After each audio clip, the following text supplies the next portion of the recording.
Hello again, everyone. I'm Stu Ellis. Harvest, of course, is the priority for many farmers throughout the fall. But while in the combine cab, many minds are going to be on plans for 2026, such as, how many acres of lower priced soybeans to plant? How many acres of higher priced corn to plant if the prices stay where they are? Whether to step off of the typical 50-50 rotation. And if there are any answers to those questions, that provides some guidance to fertilizer purchases, which are really at the highest price in history in total, while prices of commodities are not high enough to cover those costs. So that really leads to the next set of questions on whether to cut back on fertility and fertilize for profit, not necessarily for yield. And in the midst of the mental gymnastics with all those, there are pressures of farmers to make some type of changes that are focused on reducing crop nutrients that might be lost from the field into waterways. Can that be done with tillage changes? Can that be done with less fertilizer application? Well, those issues can certainly keep a guy up at night, and not just whether to book any crop sales at the elevator. But those issues and probably some answers will come to light here in this half hour as we look at fertility, which is certainly a central focus this fall. We begin with a visit with Kevin Johnson. He's president of the Illinois Fertilizer and Chemical Association. He's a farmer up at Gifford who recently organized a 4R field day at Hammond on the farm of Eric Miller. 4Rs, right source of nutrients, right rate of application, right time of application, and right place of application. And Kevin Johnson says he has one request of farmers. Biggest thing we have with these field days is just try something new out there on conservation, a cover crop, strip tilling, something. Look at what your farming operation is. It might not work on every acre of your field, but at least try something. And that's what I'm trying to implement at our own operation, is just trying something new every year to advance the ball on conservation, but also nutrient management at the end of the day. And you had a lot of those UVI researchers talking about some things that probably some farmers have never thought about. Yeah, actually, I think a lot of them are just hearing some of this stuff for the first time, but just seeing what is new out there, what is going on with research. But a lot of the stuff that is through NREC, the Nutrient Research Education, where guys are paying part of when they pay a fertilizer bill, as part of that's going back to that to do research back here, because the state of Illinois is not doing that. This is a place to at least fund research on nutrient management stuff, but looking outside the box, something looking down 10, 15 years, what that looks like, and bringing it back to the farm at the end of the day. Speaking of fertilizer, we're going to have a lot of expense, and there's been some recommendations that farmers need to figure out to manage for profit as opposed to yield. Yeah, I think there's definitely talk about that. I mean, we're hearing it from the retail level, but up to the manufacturing level. I think guys with the tighter checkbook at the farm gate are going to really, put pencil to paper and to see what they're going to do on fertilizer, even on our own farm, kind of looking at that. I think guys are going to say, what is it this spring, or right now this fall, what price are? Do we push the spring, or do we just cut back?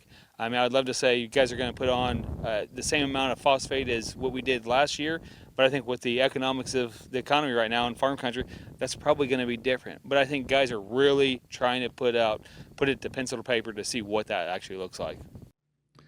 Now, you heard Kevin refer to the Nutrient Research and Education Council, known as NREC. It uses fertilizer checkoff funds for research to find better ways to use fertilizer and to educate farmers about those research findings to ensure excess nutrients are really not filtering into a lot of our waterways through tile lines. The critical nutrient is nitrogen, and that's going to be our focus when we return.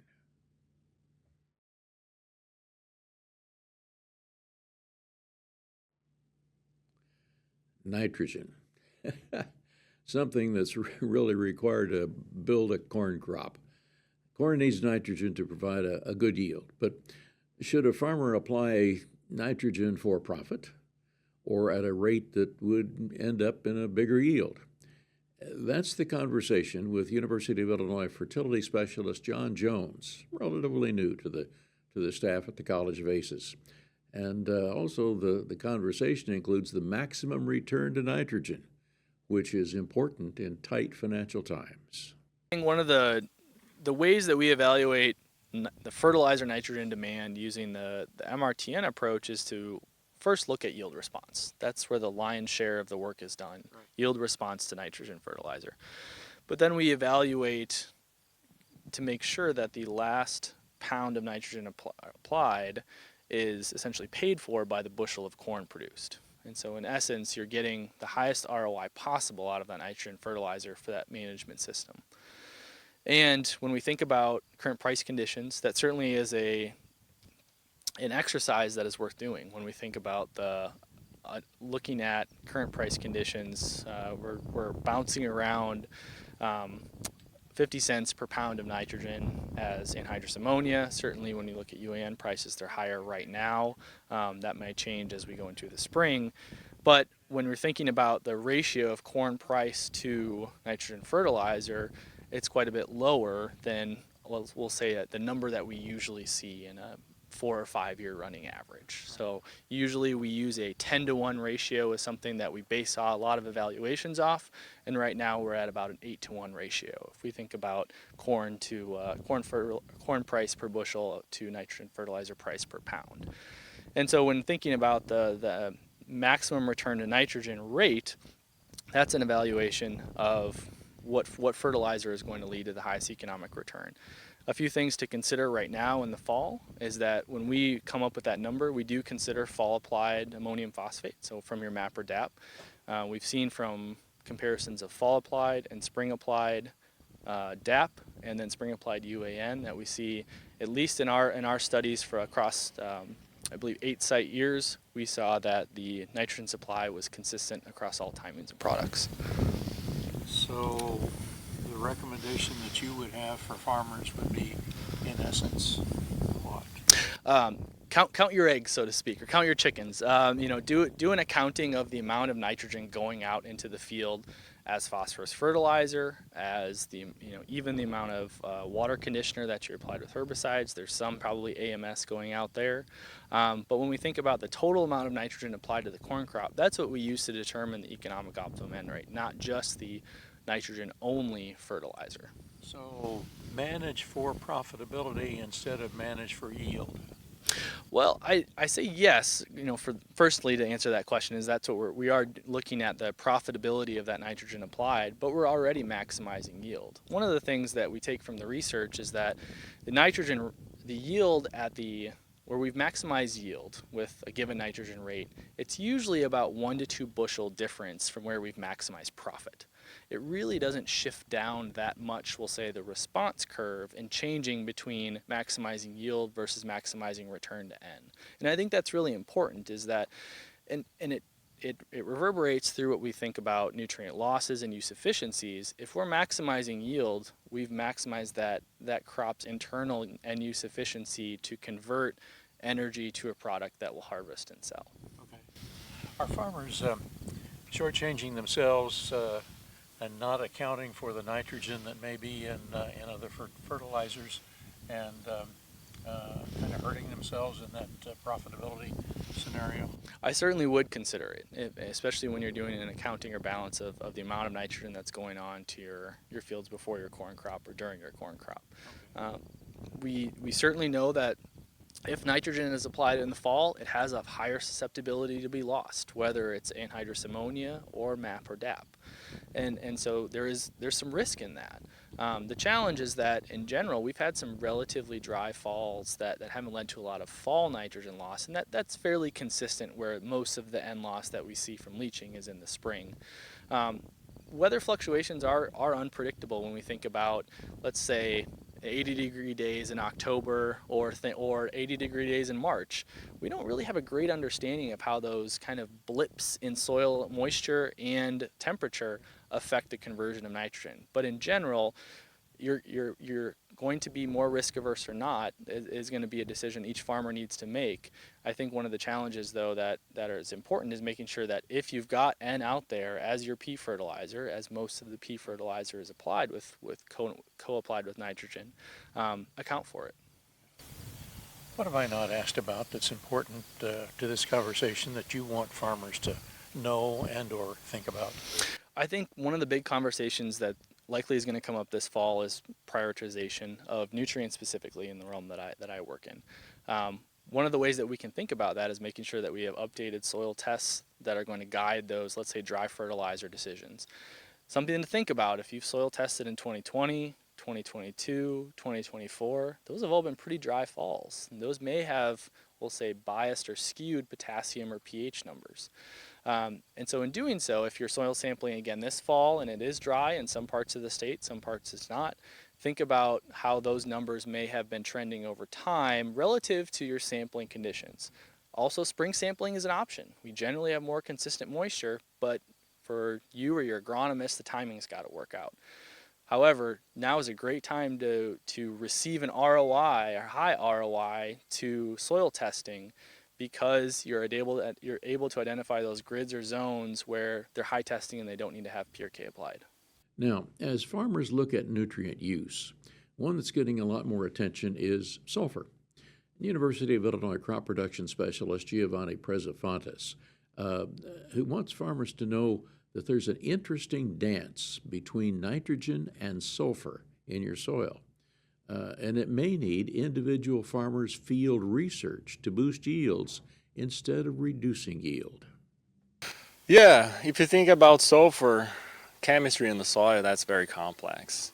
And we have an idea what happens when we put sulfur in the soil, right, in terms of conversions and mineralization and stuff. But I think one of the things that probably we need more time is to figure it out is what happens with different sources of sulfur. Like what happens when you apply, I don't know, ammonium sulfate or ammonium thiosulfate this year. What happens to that same field 2-3 years from now, right? So I think that's where most of the research that we're trying to figure it out now. We're starting kind of looking at the different sources and then over time as well. Are there some concerns that you might have about a negative impact? Not a negative impact, but you know that sulfur chemistry in the soil, and you know, if you think about a lot of the fields are receiving some sort of sulfur application, because we're still trying to grasp how long they will be in the soil and be available to the crop. Sometimes that plays into what we see in terms of yield responses, right? So for example, we may have a field that we think that will respond, right? So if you think about classic sulfur deficiency, right? So we would expect to see those on lighter soil texture soils, low organic matter. But that's not always the case. Sometimes we see responses, but some other times we don't see responses. Like a little child who doesn't going to do what mom and dad say. I guess, yeah, that would be a fair comment. Okay. So what if a farmer is concerned about the potential need for more sulfur to increase a yield, how should he or she go about making those management decisions? Yeah, like I said on my presentation here, you know, when we look at the data, we see different responses. So to me, it's fair to think about not every field will respond to sulfur or may not need sulfur. I think the best way for a farmer or a grower to figure it out if they actually need or if they would see a response is just putting some strips in the field with and without sulfur. To me, that would be an easy way to start thinking about, for a farmer to think about, okay, this is a field where I would expect to see deficiencies. Let me put some strips here with sulfur or even without sulfur and see if there's any yield responses. So really do some of your own on-farm research, and you may take it every field may need a little bit at least once every few years.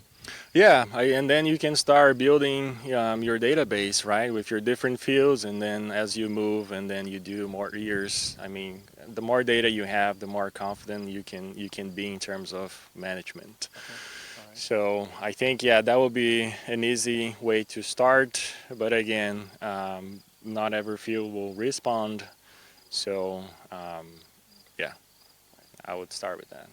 You got some new research going on, some dealing with something else? Yes, the other part of my presentation was providing preliminary results from 2 trials that we started last year, both trials funded by Illinois Soybean Association. And the overall idea was to look at soybean responses under conservation management practices. So with those projects, we have 3 sets of trials. So one, it's looking at it's looking at the tillage interaction with nitrogen and sulfur on soybean. So we're looking at conventional till as our control, and then we're looking at strip till, no till, and then 3 levels of fertility. We always have a control where we don't apply any fertilizer, and then we have 1 treatment where we're applying nitrogen as UAN, and then another treatment where we're applying nitrogen plus sulfur as a mix of UAN and ATS. Okay, and this is all in soybeans. All in soybeans, and again, 2024 was the first year. We have 3 locations. When we look at each location individually, we saw interaction between tillage and sulfur at our location, northwestern Illinois in Whiteside County. For that location, we planted soybean early, right? So if you think about conditions during that time of the year, the soils are usually cold and wet, so not a lot of organic matter mineralization, which supplies the majority of the sulfur to the crop.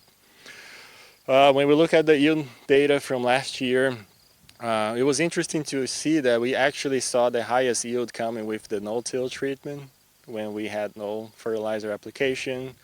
For some reason, we saw a yield decline with the conventional and even with the strip till tillage without fertilizer.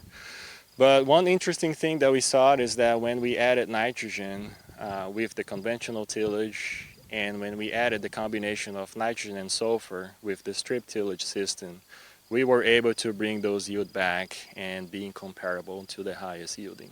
So combination of nitrogen and sulfur has something that a little extra added attraction then. At least that's what we saw with the strip till. But again, first year of data, I'm still working with my grad student to try and understand what happened. We're collecting a lot more information than what I just shown here, which was the yield data. We're measuring soil moisture and temperature to try and understand and contrast the different tillage treatments. We're taking soil samples and tissue samples throughout the growing season as a proxy of nutrient availability. But yeah, that's what we saw last year. Again, 1 year of data. We're replicating that trial in 2025, and I think that will kind of help us figure it out a better story. So you may need a few sulfur and nitrogen strips on your field to figure out whether it's a plus or a minus. More when we return, including a rather interesting, innovative cropping program.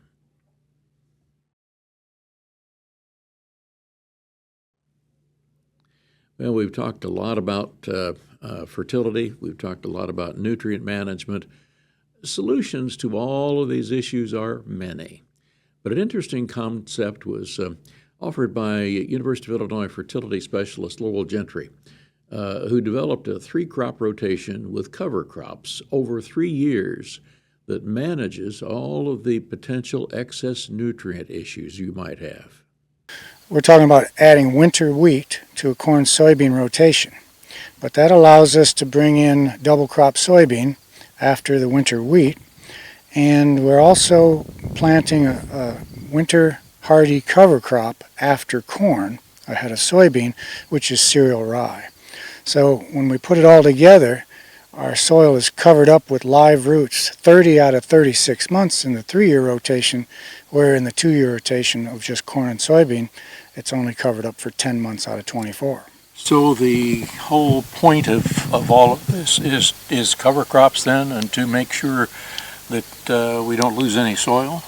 Yes, certainly the more we're covered up, we'll have less soil erosion with these more frequent heavy rain events that we've been having. But the diverse rotation bringing in winter wheat shows just how efficient winter wheat is at taking up both the fertilizer and any mineralized N that forms after soybean. And winter wheat shows that it brings the tile nitrate down, very much like cereal rye does. And winter wheat is then harvested, and if we can get it harvested by July 4th here in central Illinois, we can then get a double crop soybean planted, and that can be very profitable if that can make it all the way to maturity. Out here we're getting 80 bushel per acre soybean. That's full season, but double crop soybean can be 55 bushel per acre after a very nice wheat crop of, say, 100 bushel per acre. And still, the economics when you do some double cropping is still very positive. Very positive. In fact, if the double crop soybean can get 50 or 55 bushel per acre, that phase of the rotation, meaning the winter wheat and the double crop soybean, is more profitable than corn or soybean by itself. So we've got cover crops to save soil. We've got enhanced fertility cycling in there. Yes. So are there any downsides to this? It's probably more labor intensive, and you'd have to have more equipment and be on the ready. But the overall goal is that we've been monitoring the tile water for how much nitrate comes out, and the more diverse rotation with the cereal rye and the winter wheat and double crop soybean reduced tile nitrate by 50% over a 9-year period. And so that's how long we've been doing research out on this farm, is over the past 9 years, and that was our first paper that we published just this year, and we're pleased to get that out there, and now many more papers will follow. The 50% reduction in tile nitrate probably would make EPA happy. Yes, since the goal of the Illinois Nutrient Loss Reduction Strategy is to reduce our river loads by 45%. So we'd like to, we know the source of much of the nitrate in the tile or in the river water comes from tiles. So if we can do something in the field to keep nitrate from leaching. And so this more diverse rotation has living roots out there for 30 out of 36 months, and therefore nitrogen that mineralizes. So that nitrate that forms from the natural breakdown of soil organic matter during the non-growing season is vulnerable to leach to the tiles. And so the more we're covered up with living roots, the less of that mineralized N will escape the field. Now, the interesting part of a lot of that research, most of it really, has occurred on the farm of Eric Miller, out just to the north of Hammond. A lot of it, Stu, has been nitrogen rate studies. So our typical total pounds of nitrogen applied to our corn crops, about 180 pounds. I know typical in east central Illinois is probably 200 to 225. So we have done 10 years of nitrogen rate trials, and those are the results we're getting. So that's certainly an area farmers can look. The other is reducing tillage. So no-till soybeans have yielded just as good, if not better, than conventional till soybeans. And both no-till and strip-till corn have yielded just as well as tilled corn yields have been over many years now, pushing 10 years. Okay. Now, if you weren't doing all of this stuff with university researchers, would that be what you would be implementing on your farm then? Those practices that I just mentioned? Probably not, to be honest with you, because I guess a lot of our recommendations come with, not that they're, come with just the idea of selling products, but, the researcher's perspective is what products do you need to apply at what rate? So it gives me a different insight. So that's why we're glad to have field days to share that with other farmers. Do you have neighbors, other farmers who know you, ask, hey, what should I be doing? Yeah, we get that all the time from neighbors. A lot of practices locally that have started to change is strip till ahead of corn, realizing they don't have to do as much tillage and as many passes. And certainly I'm seeing nitrogen rates go down as well, because why apply an extra 20 to 40 pounds year after year after year? It's not a huge dollar amount per acre, maybe $10 to $20 an acre, but when you start applying it over thousands of acres, over decades, it gets to be a pretty significant amount. What have I not asked that you would like farmers to know about this effort and your efforts and what you found out? So, in the 10 years that I have been doing this, I started working with just one a gentleman from the University of Illinois, Lowell Gentry. He has brought many different people on board from the university. Rather interesting, and we appreciate the opportunities to go out and visit with Eric and Lowell and John and Giovanni, and there's a lot more stories that can happen out of this. And so we appreciate you stopping by, and we know that boosting profits and balancing crop nutrients are going to take you back to your college agronomy class. But the only thing to consider, today's information is all brand new. Good luck in solving it. I'm Stu Ellis.